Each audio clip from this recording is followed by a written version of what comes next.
Hola, ¿cómo estás? Espero que estés muy bien. Gracias por acompañarnos otra vez en estas charlas semanales. Hablaremos de los problemas en una segunda parte, como lo anunciamos la vez pasada. Y en esta ocasión me gustaría dividir la plática en tres partes. Quiero hablar primero del tema del optimismo y el pesimismo frente a los problemas. Quiero hablar de la creatividad y el liderazgo. Y finalmente hablarles sobre algunas características, conceptos importantes para la solución de problemas y algunos errores que se cometen al respecto.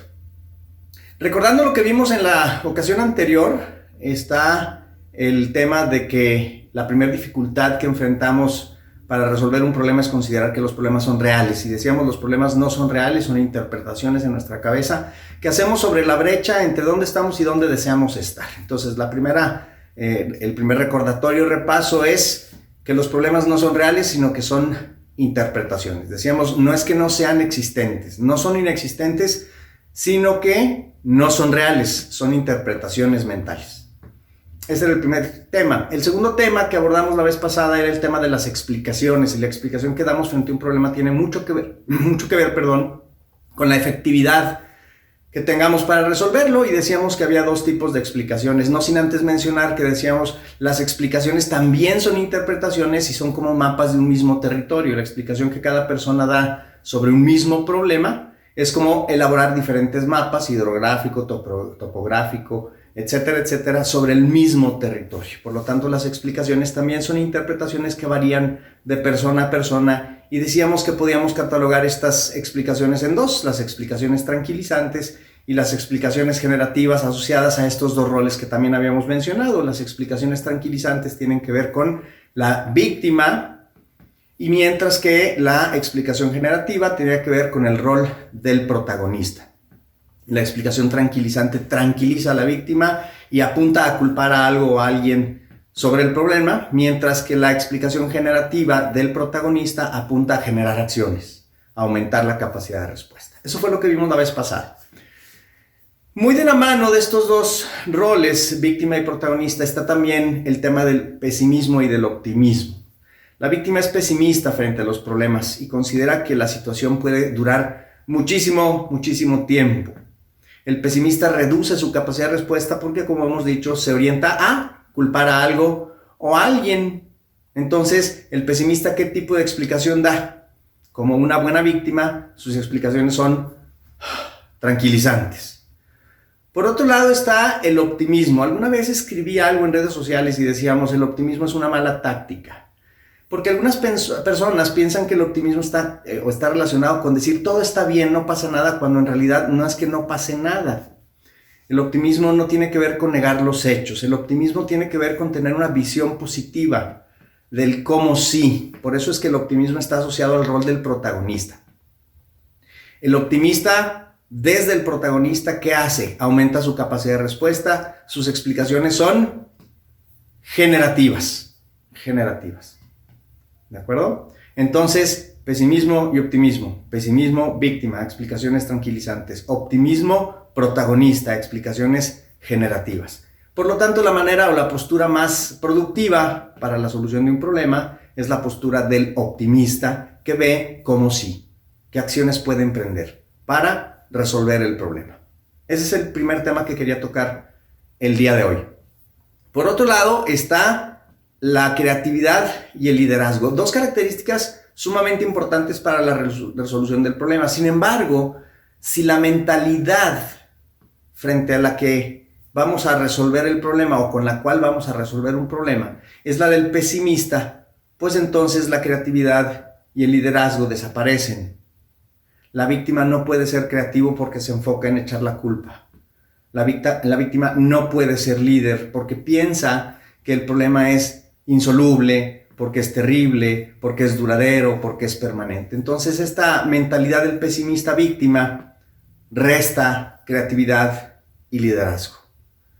La mentalidad productiva del optimista, la del protagonista, que ve cómo sí, que quiere aumentar su capacidad de respuesta, que ve opciones y acciones que puede emprender para resolver la situación, es la que promueve entonces la creatividad y el liderazgo. Recuerdo a Brené Brown, seguramente han escuchado de ella, que habla sobre la vulnerabilidad. Ella tiene un par de conferencias en internet que hablan de la llamada a la valentía. Y dice, la valentía se mide en la medida en que estés dispuesto a mostrarte vulnerable. Ahora, para poder mostrarme vulnerable, necesito ser un protagonista. Porque si recordamos, cuando hablamos la primera vez del protagonismo, decíamos, la persona protagonista tiene autoestima sana. Y la persona con autoestima sana sabe que puede cometer errores y no le pasa nada.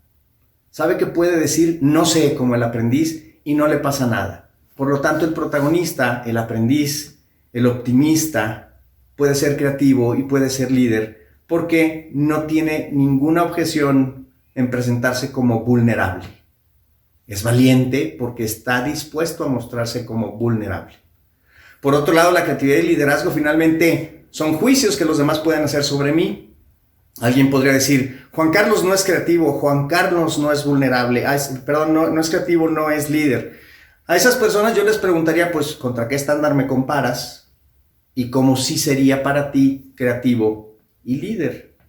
Entonces, finalmente, la creatividad y el liderazgo son esenciales para poder resolver un problema efectivamente y solo puede hacerse desde el optimismo, desde la mentalidad adecuada del optimista, del protagonista, del aprendiz, de aquella persona que está dispuesta a mostrarse como vulnerable, sabiendo que puede cometer errores y sabiendo que ignora cosas, pero que puede aprender, que puede avanzar. Por eso es que la creatividad y el liderazgo están asociadas a esta personalidad optimista del protagonista, del aprendiz.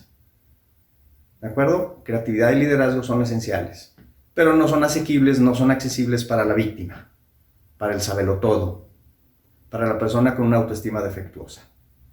Por lo tanto, lo primero y más esencial para resolver un problema es la mentalidad que usas para enfrentarte a ellos. Y como dijimos hace un momento, la mentalidad productiva es la del protagonista, aprendiz, optimista, que entonces puede alcanzar creatividad y liderazgo y aumentar su capacidad de respuesta y observar las acciones que puede emprender para cerrar esta brecha entre dónde está y dónde se desea estar para resolver el problema. El primero de estos conceptos ya lo he mencionado justamente en los minutos anteriores y es la mentalidad adecuada. Tener la mentalidad adecuada, que es la mentalidad del optimista, del protagonista, del aprendiz, que aumenta su capacidad de respuesta, que tiene creatividad y liderazgo para poder resolver el problema. Ese es el primer aspecto y ya hemos hablado de él ampliamente. Varios aspectos a considerar. El primero de ellos se llamaría unicidad. Cada problema es único. El primer error que se comete es pensar que los problemas son idénticos o que son al menos similares. Y no es así. Cada problema es único. Entonces la unicidad es lo primero que debemos considerar para resolver un problema productivamente. Si hablamos de la hambruna como un problema, no es lo mismo resolver un problema de hambruna en Inglaterra que resolver un problema de hambruna en Vietnam del Sur. Bien, ¿el problema es el mismo? Pues podríamos decir que sí. Pero no es único porque el contexto en Inglaterra y el contexto en Vietnam del Sur, hace que ese problema sea único. Aunque sean parecidos los dos problemas, en realidad cada problema es único. Entonces lo primero que debemos considerar siempre es que para resolver un problema, el problema es único. Su unicidad es importante considerar porque siempre hay aspectos en el contexto, en el entorno, que hacen que el problema sea único. Bien, segundo concepto que vale la pena considerar es el propósito. Corremos y corremos y corremos para resolver un problema. Hay que arreglar lo que está mal, pero nunca nos detenemos a preguntar ¿para qué queremos resolver este problema? ¿Cuál es el propósito de resolver este problema? Entonces, el error es olvidarnos del propósito. Lo correcto sería sentarnos a dialogar y a pensar ¿cuál es el para qué de resolver este problema? ¿Cuál es el propósito? Bien, el otro es la solución visionaria. Cuando resolvemos problemas tenemos a resolver otra vez lo que está aquí inmediato, sin pensar en las consecuencias, dirían algunos, de segundo o de tercer orden, o los medianos y largos plazos. Si resolvemos el problema en este momento, ¿qué efectos tendría su solución en el mediano y largo plazos? Por lo tanto, tenemos que ser visionarios, extender nuestra visión más allá de lo inmediato para poder resolver un problema productivamente. La otra es la comprensión sistémica. tendemos a ver el problema de manera aislada, ¿sale? Y el error es justamente ese, no considerar todas las variables que están alrededor y sus relaciones con esta situación. Por eso necesitamos tener una visión sistémica. Si resolvemos este problema, ¿qué impacto tiene, digamos, en los otros subsistemas de los que estamos rodeados? La visión sistémica es importante, o la comprensión sistémica es importante para resolver un problema productivamente. El otro tema es considerar que la información sea limitada. El error que se comete muchas veces es que para resolver un problema hay que recabar información. Y recabamos información, y recabamos más información, y más información, y más información. Perdemos demasiado tiempo en recabar demasiada información. Y muchas veces esa información, más que sernos útil, nos confunde. O simplemente es información inútil en la que invertimos tiempo en recabar. Entonces es importante acotar la recolección de información para un problema y no extenderla y extenderla y extenderla. Entonces el principio de información limitada es importante para una solución efectiva de los problemas. El otro tema también que es importante es las personas interesadas. ¿A quiénes vamos a involucrar en la solución del problema? Porque tendemos a decir que vengan los expertos y que solo los expertos traten de resolver el problema, cuando hay muchas otras personas que podrían aportar información útil o perspectivas diferentes para encontrar una solución más efectiva. Entonces, no irnos con el primer pensamiento y decir, solo las personas expertas son las que vale la pena que involucremos en la resolución de este problema. Por supuesto que la experiencia de estas personas es muy, muy importante, pero deberíamos involucrar a algunas otras personas fuera de los expertos, que nos brinden más información y nuevas perspectivas para resolver un problema productivamente. Bien, por último, la mejora continua.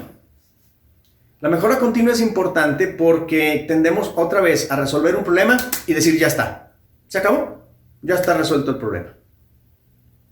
Pero no pensamos qué podemos hacer en el futuro o qué podemos diseñar para un futuro mejor. Cuando yo trabajo con organizaciones hablando de este tema de los problemas, yo les digo, no basta con resolver el problema, sino qué diseñamos para un futuro mejor. ¿Qué diseñamos para que este problema no se repita en el futuro? Porque si bien ya resolvimos esta instancia, este problema en este momento, nos olvidamos de lo que pueda venir en el futuro. La mejora continua significa decir, ya resolví el problema, sí, ¿qué puedo ir haciendo de manera continua para ir mejorando y mejorando y mejorando y diseñar cosas para un futuro mejor que evite que este problema se repita? Mentalidad adecuada, unicidad, propósito, solución visionaria, comprensión sistémica, información limitada, personas interesadas y mejora continua son aspectos importantes a considerar en la solución de un problema. Y aguas con los errores que cometemos frente a todos estos aspectos que acabo de mencionar. Bien, pues esta es la parte 2 de este tema. ¿Y qué creen? Pues vamos a hablar otra vez de problemas en la siguiente charla. Y ahora hablaremos básicamente de dos tipos de problemas que existen, convergentes y divergentes. Y por otro lado vamos a hablar de un método de solución de problemas basado en la teoría de restricciones, que es un método increíblemente práctico para poder resolver cualquier tipo de problemas, y no solamente organizacionales o empresariales, sino también de nuestras propias vidas, en nuestra vida personal, familiar, financiera, etcétera, etcétera. Muy bien, pues si te gustó, como siempre, compártelo. Ha sido un gusto estar contigo otra vez y nos vemos muy pronto.